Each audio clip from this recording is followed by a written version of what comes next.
Hello and welcome back to the Movie Bar Podcast, the average movie podcast for average movie fans by average movie fans. The bar is now open. Welcome to episode number 57. I'm your host, Kyle. I'm Justin. And I'm John. How are you guys doing?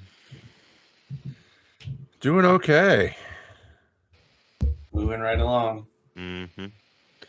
Well, I guess we'll move right along into housekeeping with a thrilling game of...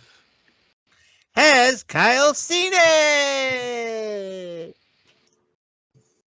Justin, you got anything for Has Kyle seen it this week? The Jean-Claude Van Damme masterpiece that I just stopped watching, or just finished watching. Bloodsport. I'm going to say yes on this one. I have a feeling. Through your father, probably. No, I just have a feeling. Kyle, have you seen Bloodsport? No, Fuck. not. See? Yeah. Oh. Yeah. It's worth a watch. It's based on true events that were nothing but a lie.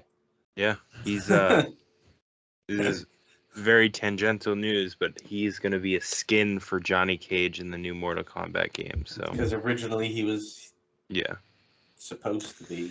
so finally it's come full circle. All right, Kyle. Justin, has Kyle seen California starring Brad Pitt and Juliette Lewis? No. No, I don't think he has. Kyle, have you seen California? I don't think there's even a chance of that. No, I really want to though. Okay. I do know it, but I have not. You do know of it. That's good. That's a start. Knowing is half the battle. Yeah. Okay, G.I. Joe.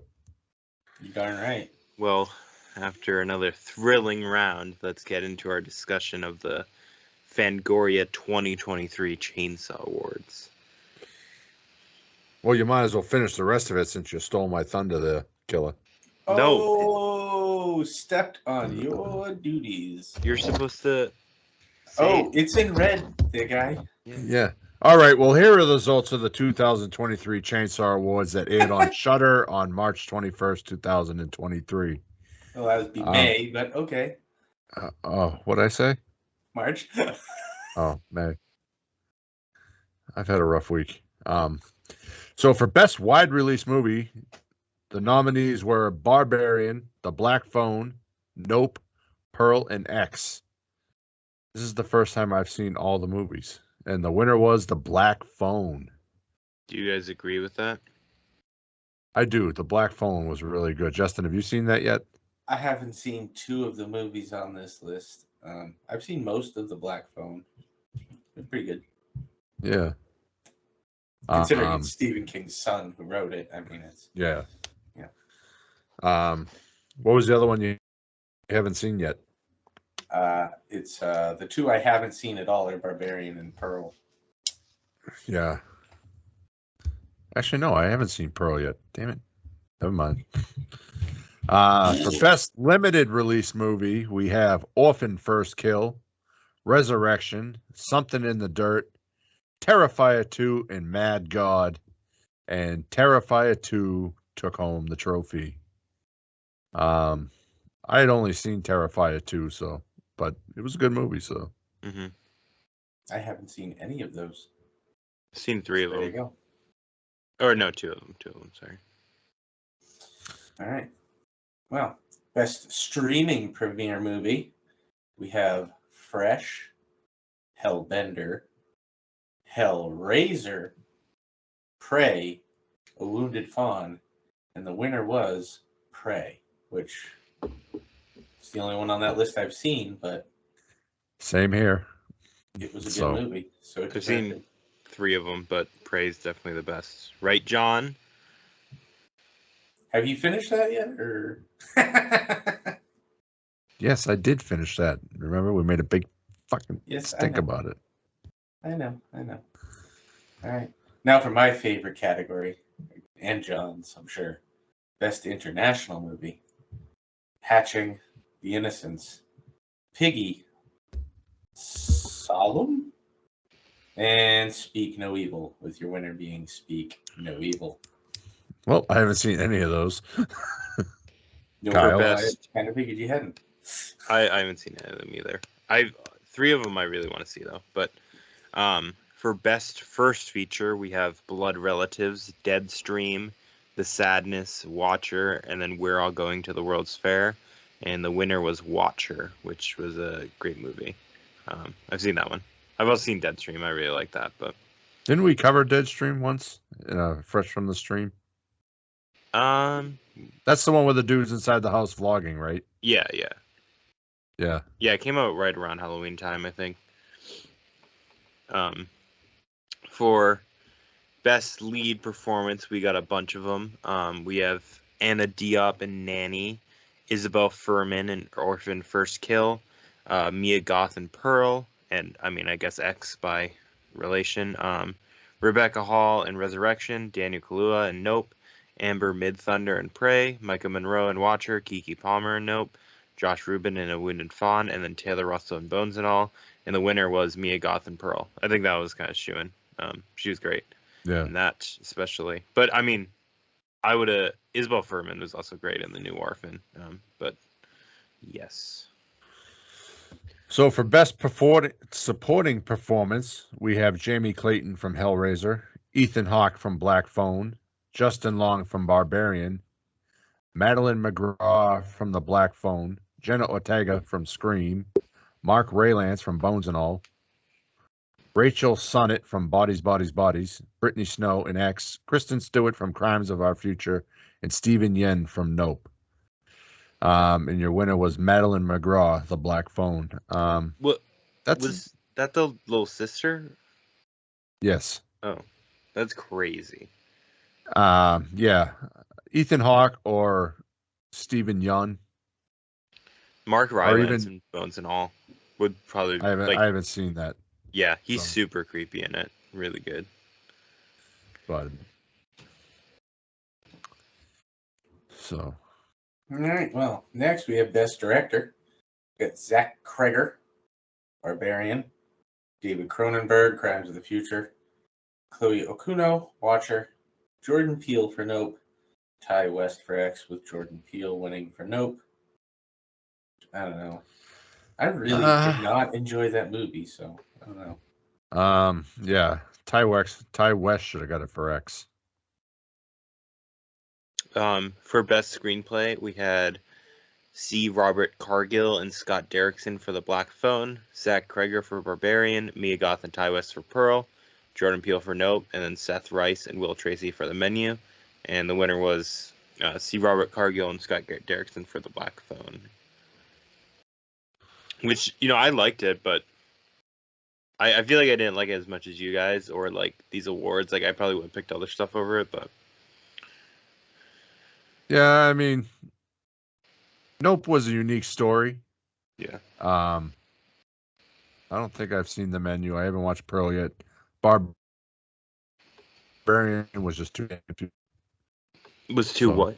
I would have gone with The Black Phone. A little confusing for me, but I didn't really like it. So, all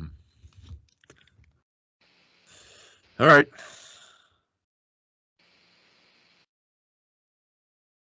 Kyle, you're hosting. Well, do either of you have a big news story or new trailers you've seen? No, I actually haven't seen any new trailers this week. Yeah, there was a Ray Stevenson there. He passed away there. Yeah. Oh yeah. I meant to add that on there. What was he? 60, 59? 58, 59? 59? Yeah, around there. Something like that. And I feel like it's kind of news, but the new Indiana Jones premiered. There's a bunch like these cans going on right now, so there's a bunch of premieres and all that, but it's not getting great reviews. So we'll see when that comes out how it goes. I have absolutely zero interest in that. Well, they say it's the lowest rated one on Rotten Tomatoes, and I can't imagine something being worse than that Crystal Skull thing. Yeah, so that's the crazy part. that doesn't speak highly of it. That was the only one I had ever seen in theaters, and I was disappointed.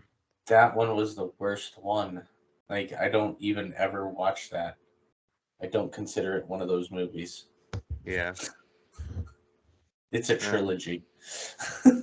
Yeah. Well, I guess we're soon to be disappointed again. Sadly, I kind of thought it was a shoo-in to be really good, but I guess you never know. Well, nobody says you have to watch it, so. Well, yeah, but nobody says you have to watch it either. But you have to if you want to know if it's good or bad. Yeah. True. Well, anyways, John, what movies have you watched this week? Oh, okay. Well, we did have commencement this week, so that was a very busy day for me yesterday. I only got one movie in instead of two, like I originally planned. But I watched the original Friday the 13th. It's been a while since I'd seen it, so I figured, what the hell? I watched Avenging Angel, the sequel to Angel. I had heard Junk Food Cinema discussing it, and I was like, ooh, yeah, I should watch that. I watched Gremlins 2, The New Batch. Also heard that on Junk Food Cinema and watched it. I watched National Lampoon Senior Trip. Harold and Kumar go to White Castle. Harold and Kumar escape Guantanamo Bay. The Town, which I'll talk about in a bit. The Departed.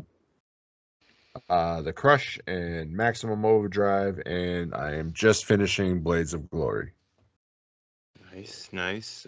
Justin? Let's see. So I watched Caddyshack 2. Only Caddyshack 2. The Man, which is the Samuel L. Jackson, Eugene Levy. So funny. That movie doesn't get enough credit. That was funny. No, it doesn't. That's a funny movie. Watched Nonstop. Maximum Overdrive. Lord of War. Which... That's Nicolas Cage, right? Yeah. I don't know that I've seen that one before, but that was pretty good. Yeah, that was it. Okay, what about you, Kyle? Yeah, I also haven't been busy. I finally watched I Know You Did Last Summer. Yep. Funny he watched it after suggesting it. Yeah. Well, he didn't suggest it because he wasn't here last week. Yeah, he suggested. Oh, yeah, that's right. I think that was my pick last week. Yeah, it was. Yeah. And I watched Foo Fighters Back and Forth, and then Maximum Overdrive. And that's it. So. Oh, and I watched both seasons of Holliston too. Nice. We'll move on to pick of the week. Justin, why don't you start that one? So I went with Nonstop. Alcoholic and world-weary U.S. Air Marshal Bill Marks, played by Liam Neeson, lost his passion for his work long ago. Even though lives are potentially at stake during every flight, he sees the assignment as just a desk job. However, his ordinary day at the office becomes a high-stakes crisis during a flight to London. Marks receives a series of text messages demanding that he instruct the airline to transfer $150 million into an offshore account where a passenger will die every 20 minutes. Release date February 28, 2014. Director Jean Collet-Serra. This is a movie I think that every time I see it on, I go, ooh, I don't think I've seen that. And then 15 minutes into it, I go, oh, I remember this movie. But it's fun because I have to figure it out again every time. So. Well, now you have audio proof and video proof that you have watched that movie. Yeah. But, so that's pretty good. Okay. Action vehicle. Yeah, I've seen that. It's a very fun movie. I'll go second. My pick of the week was I Want You Back. Peter and Emma, played by Charlie Day and Jenny Slate, are total strangers. When they meet, they realize they were both dumped on the same weekend, and their commiseration turns into a mission where they see their ex-partners and each of their partners have moved on and into new romances, and it kind of goes on from there. I think they're both hilarious. I really like this. It's a good old rom-com. Came out last year. Came out February 11th, 2022, and it's directed by Jason Orley. John, what is your pick? Well, my pick this week is The Town. Doug McCrae, played by Ben Affleck, leads a band of ruthless bank robbers and has no real attachments except for James, played by Jeremy Renner, who, despite his dangerous temper, is like a brother. Everything changes for Doug when James briefly takes a hostage bank employee, Claire Kesey. Learning that she lives in the gang's neighborhood, Doug seeks her out to discover what she knows, and he falls in love. As the romance deepens, he wants out of his criminal life, but that could threaten Claire. This was released on September 17, 2010, and directed by Ben Affleck. Great movie. Yes. All right, well, we'll move on to our main topic, which is, pretty different than all of those movies. Maximum Overdrive came out July 25th, 1986, directed by the one and only Stephen King. It has a runtime of 1 hour and 37 minutes, music composed by AC/DC, and it was adapted from Trucks. It was distributed by 20th Century Studios, Larimar Television, D. Laurinaitis Entertainment Group. It had a box office of $7.4 million, or $3.5 million North American, and it is rated R, and it is not currently streaming anywhere. I looked it up on IMDb. It might be on Amazon, but If you anyway. buy it, yes. All right, we've got for the cast in this wonderful, wonderful movie. We have Emilio Estevez as Bill Robinson, Pat Hingle as Bubba Hendershot, Laura Harrington as Brett Brooks, Yeardley Smith as Connie, John Short as Curtis Spaulding, Ellen McElduff as Wanda June, J.C. Quinn as Duncan Keller, Poulter Graham as Deke Keller, Christopher Murney as Camp Lohman, Frankie Faison as Handy, seventh patron, Pat Miller as Joe Barton, and Giancarlo Esposito as the pinball guy who gets electrocuted at the beginning of the movie. He looked familiar. That makes sense now. Mm-hmm. So the movie starts off on July 19th, 1987. As the Earth crosses the tail of a comet, previously inanimate machines suddenly spring to life. So, an ATM insults a customer, who is Stephen King. And then I like the banner at the top. It's just a fuck you. Oh, yeah. Fuck you. Yeah, I love when he's saying, hey, the ATM's calling me an asshole. Hey, honey, sugar darlings. He has such like a strange looking face too. You kind of instantly know it's him. Yeah. Yeah. Another one is a drawbridge rises during heavy traffic and some guy, goes off of it. All the vehicles begin to fall or collide, and then chaos kind of sets in. It's amazing how physics just stopped working during that scene. Yeah.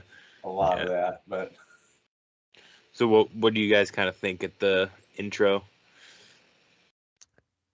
Well, I was trying to figure out why the bank was saying fuck you, and then the ATM was calling him an asshole, but I caught on quickly. Did you know what it was about? No. Yeah. I'm glad they got like right into it too. It wasn't like, waiting around for the machines. Like in the first scene, they're already there's already, coming to life. Yeah, and I didn't realize they were on a drawbridge until it started going up. I just thought that they were looking out on a highway or something. Yeah. But, good opening. Right to the point. I agree. So, Justin, no comment? I mean, it's like I said, it's great. It's Stephen King. It's very 80s. Yes. I mean, everything about it. I mean, yes, obviously, it's made in the 80s and all that stuff, but I mean, it's very 80s. Mm-hmm. Mm-hmm. Well, at the Dixie Boy truck stop just outside of Wilmington, North Carolina, employee Duncan Keller is blinded after the gas pump sprays diesel in his eyes. An electric knife injures the waitress Wanda June, and the arcade machines in the back room electrocute a customer. A cook and paroled ex-convict Bill Robinson begins to suspect something is wrong. How'd you guys? What'd you think of the Dixie Boy truck stop? It was so real that they actually had to put out ads in the paper to let truckers know that it was a movie set. That's funny. And in here, it's also you get introduced to the Happy Toys truck with the big green goblin face on it. Green Goblin. Yep, licensed to straight up Marvel. Green Goblin. Like, that was pretty badass. Mhm. Yeah, apparently that truck is out still today, touring with the Comic Cons and stuff like that. So that's pretty That's cool. cool. It's been refurbished. It was sold several times. Yep. So yeah. And the electric knife one was a little silly. Yeah. Yeah. Well, I feel like it's a bit inconsistent because, like, we see, Oh, an it's ATM. heavily inconsistent. Yeah, and then we see I this, mean, and then at the end, it's it's pretty much just trucks coming after him. And I mean, and I mean, at the beginning, you don't really know what's coming at the beginning. Yeah. But I mean, you have the ATM, and you have the bank sign, and you have the drawbridge.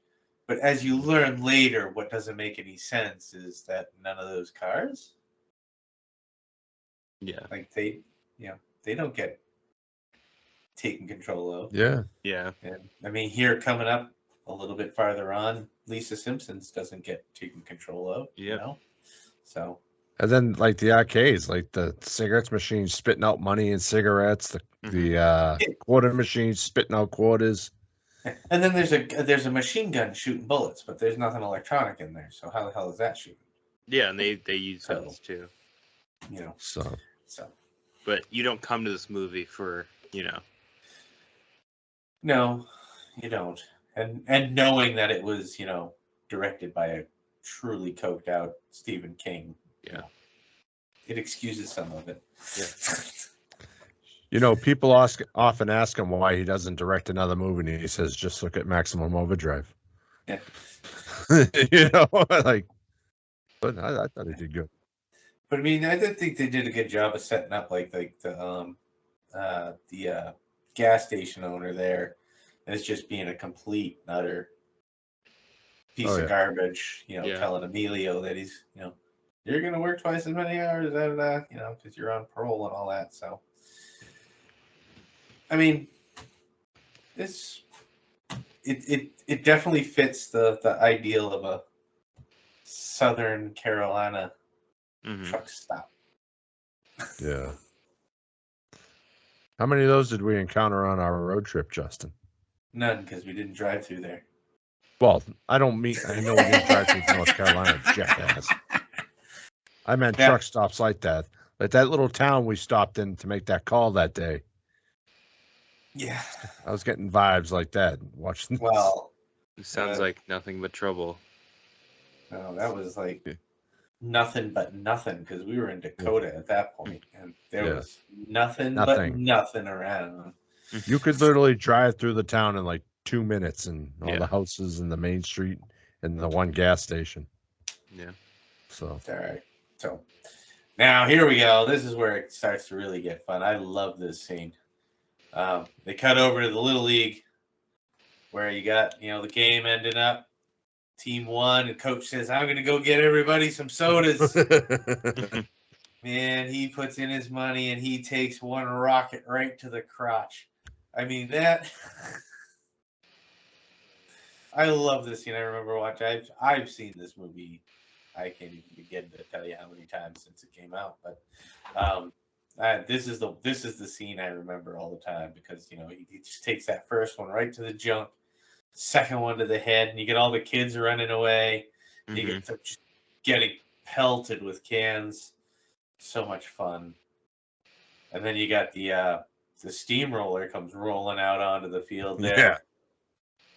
Going over going over the field, chasing the kid, runs over that one who's laying down injured. Apparently, it got cut. Part of it got cut because he had like a bag of fake blood that he was going to have puncture. So as it would get on the drum and just keep leaving a big red splotch in the field.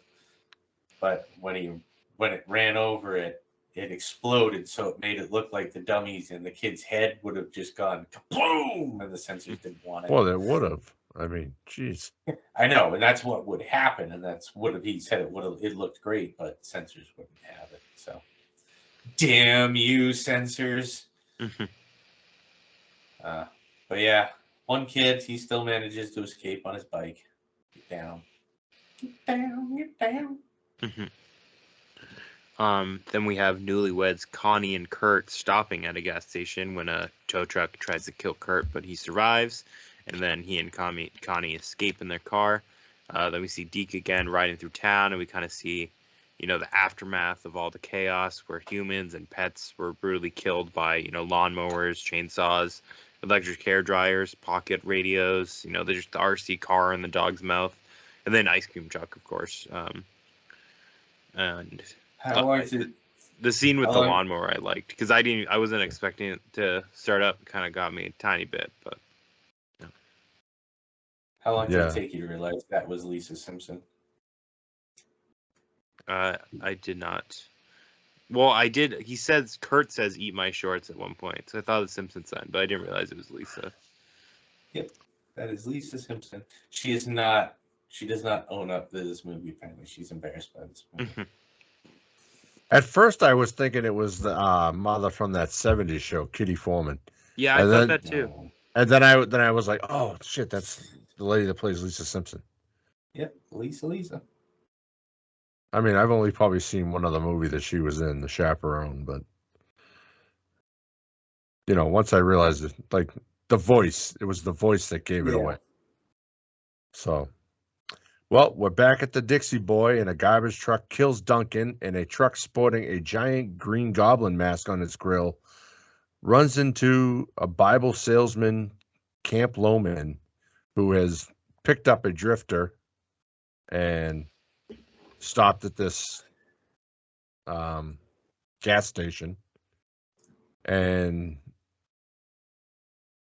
sends his body into a ditch. But later, several of the big rigs encircle the truck stop. I was wondering what they were doing.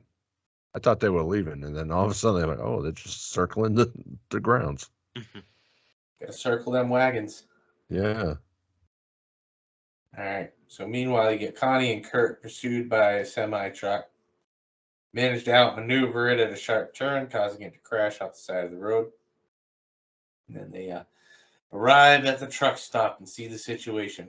Kurt realizes they are safer in the fortified Dixie Boy than out in the open. They try to pass between the trucks, but their car is hit and overturned. Yeah. Then we have Bill and Brett Graham, a hitchhiker, rush to help them, but the trucks then attack them, and then the owner Bubba Hendershot uses an M72 Law rocket launcher that he had stored in his bunker, which I thought was hilarious. And the bunker's, hidden under the diner, but he uses the rocket launcher, and then Deke makes it to the drug shop later that evening and tries to enter via the sewers, but it's obstructed by a wire mesh kind of covering. And then that night, the survivors hear Loman screaming in a ditch, and Bill and Kurt sneak out to help him by climbing through the sewers.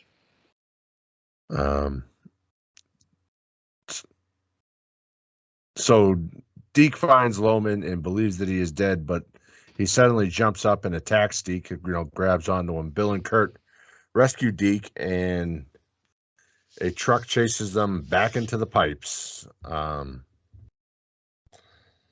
So what did you guys think of the rocket launches and all the shit that he's got hiding down in his basement? Very That's- convenient.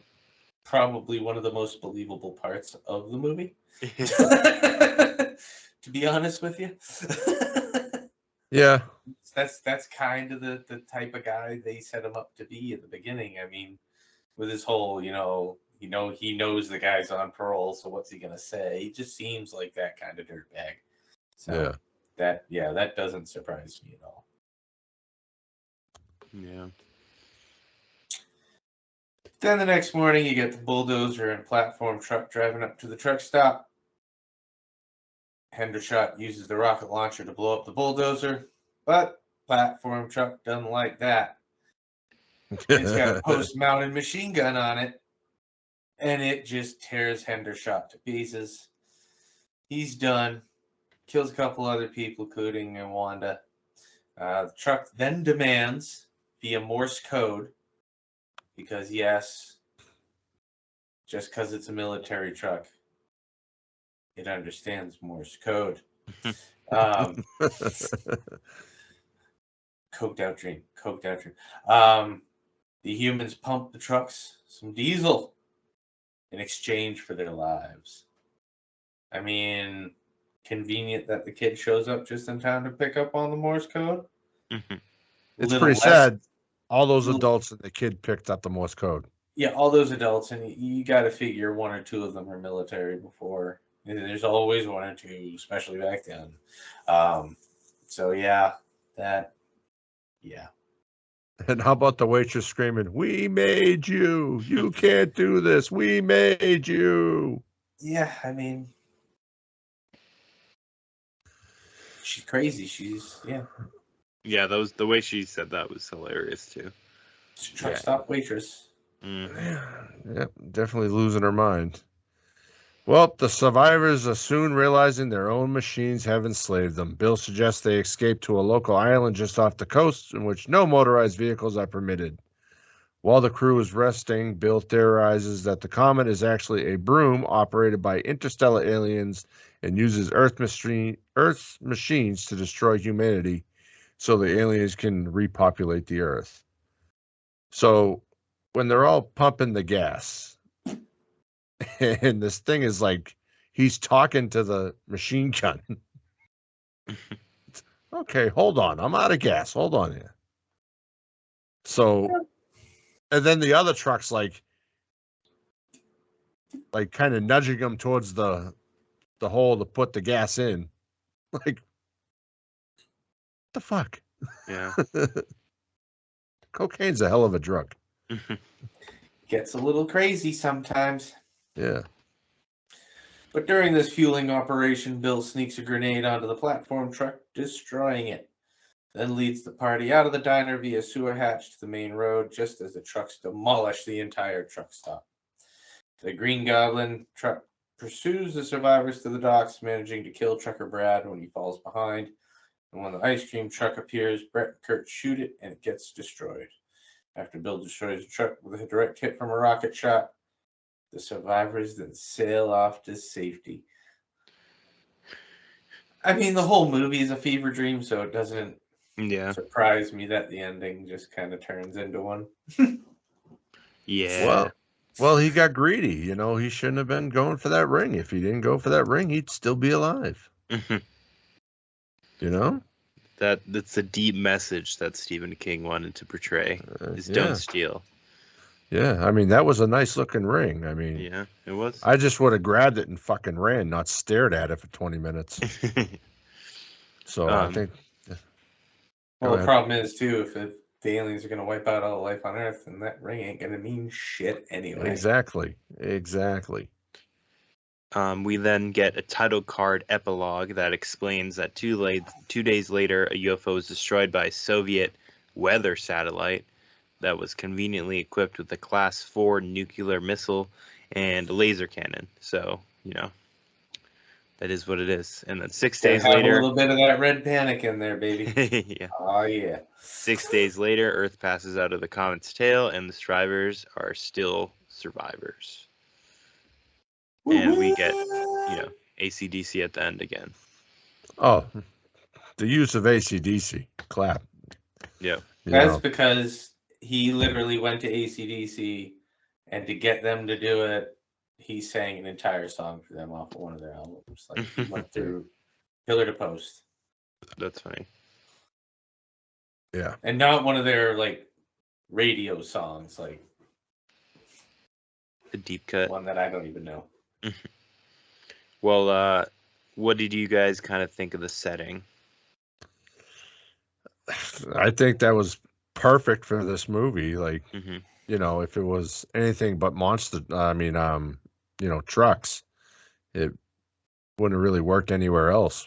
Yeah.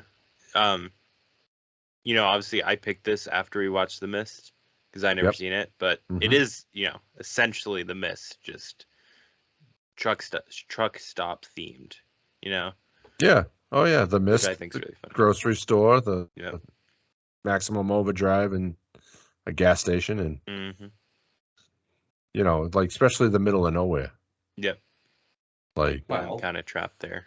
nothing scarier than the middle of nowhere. And then how Yeah, about like so- the effects and stuff and the oh, production design and all that. the effects were awesome. Like, the dude's face after the can attack. Yep. Like, the fucking big circle right over his face. Mhm. And, the blowing up the trucks, like the toilet paper truck. Yeah. I guess I wish there was a little bit more crazy stuff in it, but like we already said, like sensors kind of got to it a little bit. But I liked what was there. they're gonna knock it down a little bit. I mean, again, there was some silliness. Like, I mean, the arm with the electric knife, like, and then like he comes over to save her and like basically practically throws her up on top of the hot grill. And Yes, she I doesn't saw that. mention like having half her arm on the grill. And so, Yeah. I mean, but again, 80s. I did notice that, and I was like, okay. I'm I not gonna I mean, go ahead. I there's thought Justin, you go. Sorry, I was just gonna say. I mean, there was just that, and then like when the Green Goblin truck initially like drives itself off, Mhm. and like I'm sorry, but there is no trucker in the world of stereotypical truckers who's gonna see his truck suddenly drive off from where he once left it with the keys in his pocket and not go, "Holy shit, who's stealing my truck?" and be running down to chase it down. And Yeah. probably pulling a gun or some form of weapon from his belt to deal with said It was a asshole. toy truck driver, so. No, they still, because I mean, the toy truck's gonna get robbed just the same as everybody else, So, but yeah, I don't that there was some slight flaws in the logic, but I also like in the scene where they the cutter goes off. I think it's funny, like his first reaction is to save her, like he destroys it with a hammer. What I think is really funny if like, something malfunctions where they instantly destroy it. Like it was kind of before they kind of realize what's going on and they treat it like it's haunted. Like everybody just essentially treats it like it's haunted, which I thought was funny. I just think that like he should have like instead of just immediately smashing it, he should have done what 99.9% of us, I think, would have done, which would have been grab it and turn it on and turn it off and look at it and turn it around and then turn it on and then turn it off. And then kind of like, what's going on with this thing? Okay, but when it raises up, then turns, goes for her arm, like, something's up. And then on the ground, it started like moving again, like. Yeah, but it's a handheld knife. If that happened to you, would you assume, oh, my knife's haunted if like it cuts you and you're like not sure what's going on? Dude, I'm the same guy that found dolls in his ceiling. Of course, I would assume that it's haunted. So, but I mean, all around the effects in this movie, badass. Mm-hmm. It was the 80s. Yep. They knew how to do things back then. I mean, I think we kind of agree the script and dialogue and acting is, a little all over the place. Like we said, cooked out fever dream. Yeah. Yep. Yep. But what do you guys kind of think of, do you have a favorite kill? Oh, my favorite kill is the soda machine. Yeah. Yeah. I like that one too. I do like when the Green Goblin truck hits him at the end. I just thought that was really funny. It's like the final showdown. And the fact that he had all that space between him and the truck. Yeah, yeah. Like Classic. you didn't hear the starting up and then the giant truck. Yeah. Yeah. And it's not like he hadn't seen that already that day. Yep. Or the day before. Like, yeah, okay, it's driving itself. Gotta go. Bye. Mm-hmm. So.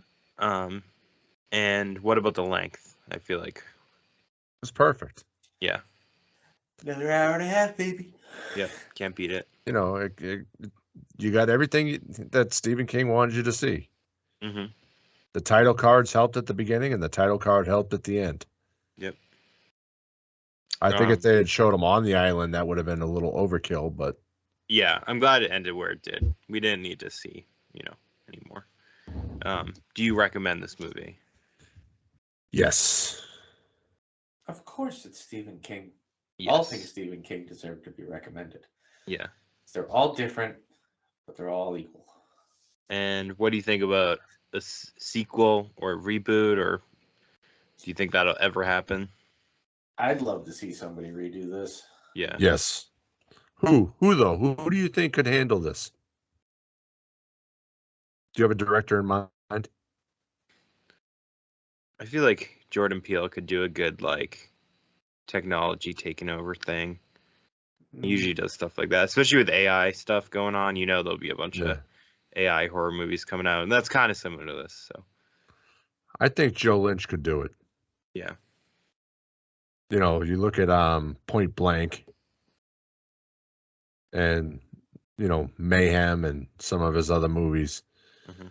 I think he could handle this and make it a good one. Yeah. I'd just like Stephen King to take a not drug-fueled attempt at it, so we could actually see what he wanted it to be. Sober Stephen King. But then they could do a He's cool sequel. now. Yeah. Aliens come back, and you follow the Emilio Estevez and the girl, and You never know what can happen. it's like, oh crap, this is happening again. All right, John, what's your rating? I give it 4 mugs. 4 mugs. Justin? Yeah, he went higher than me. No, I'm just kidding. I went 4. I love this movie. I would probably do 3.5, but it's highly recommended from us. As a 5.4 on IMDb, a 15% on Rotten Tomatoes, and then 2.6 on Letterboxd. It's not this acclaimed movie clearly, but it's still worth your time. Hey, sometimes the worse a movie looks, the more entertaining it is. Exactly. Yeah. And with that, the bar is now closed. Hold on, before we close. Next week, covering the 2023 summer movie previews. We're going to break down all the movies coming out this summer and give it what from the 3 of us. Nice. Okay. Now the bar And is closed. now the bar is closed. Thank you so much for listening. You can follow us to stay up to date with the podcast at the Movie Bar Pod on Twitter, at Movie Bar Podcast on Instagram, at Movie Bar Pod on YouTube, and at the Movie Bar Podcast on Facebook. We are on iTunes, Spotify, Amazon Podcast, Anchor, Google Podcasts, and most places you listen to your podcast. And be sure to check out our website, www.moviebarpod.com. Thank you for listening. Please let us know what you want to hear by contacting us on social media or via email at themoviebar@outlook.com. Please be sure to like, review, subscribe to the podcasts. Thank you for listening. Bye. Bye. Bye-bye. Have a good time.